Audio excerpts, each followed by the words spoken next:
Grabe, nakakapanindig balahibo yung ginawa ni Carl Tamayo sa KBL kahit kanyang head coach na hype sa nangyari.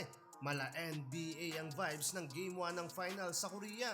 KBL Finals Game 1 LG Sakers ni Carl Tamayo kontra sa kupunan ng top seeded team na Seoul SK Knights. Well, opening ng frame, unang nakapuntos dyan mga idol ang visiting team na LG Sakers nang makasabit ng foul si Asi Marie.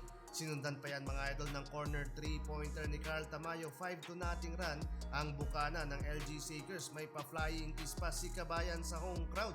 Yun nga lang, agad na bawi ng SK Knights, 3-pointer din ang naisagot ng home team. Highly contested pa yan mga idol ni Carl. Low scoring to start the quarter at tabla sa 5 ang tala sa scoring, habang deep 3-pointer din mga idol ang ginawa ng point guard ng LG na si Yang Jun-suk. Lamang ng 3-point ang LG, yun nga lang nakapag-commit ng foul si Carl Tamayo mula sa former Dallas Mavericks center na si Jamil Warney at nakapag-run pa ang home team, kaya nakakalamang dyan ng SK Knights. Agad namang bumawi si Carl mula sa painted area, inikot pa ang bola, 5 points para kay Kabayan dito sa first quarter. 14-19, 5 points lead para sa SK Knights. Back to ball game sa second quarter ang starting unit ng LG Sakers na sina Carl Tamayo at Asi Marie. Instant impact dyan mga idol sa opensa si Kabayan, 4-0 run ang bisita, kaya agad napa-time out doon ang home team. 3-pointer dyan ang naisagot ng regular season MVP na si An Young Jun.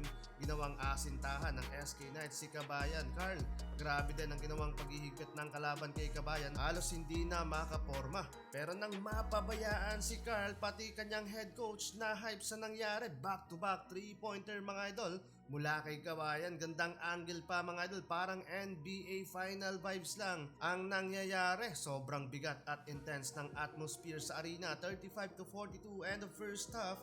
Lamang dyan mga idol ang LG Sakers, 15 points na and 4 rebounds para kay Carl Tamayo.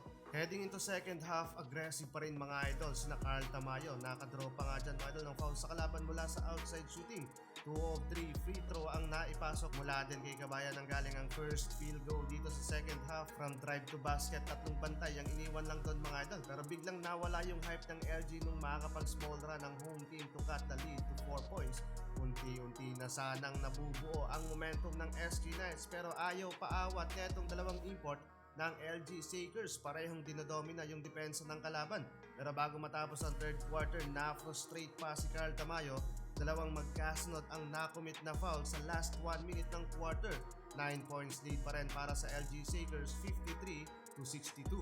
Fourth quarter tayo mga idol, dalawang field goal agad ang nasayang ni na Carl Tamayo. Isa mula sa outside shooting at mula sa mid-range pull-up jumper. Napako sa 62 ang LG Sakers, habang gumawa naman ng 5 straight points ang home team.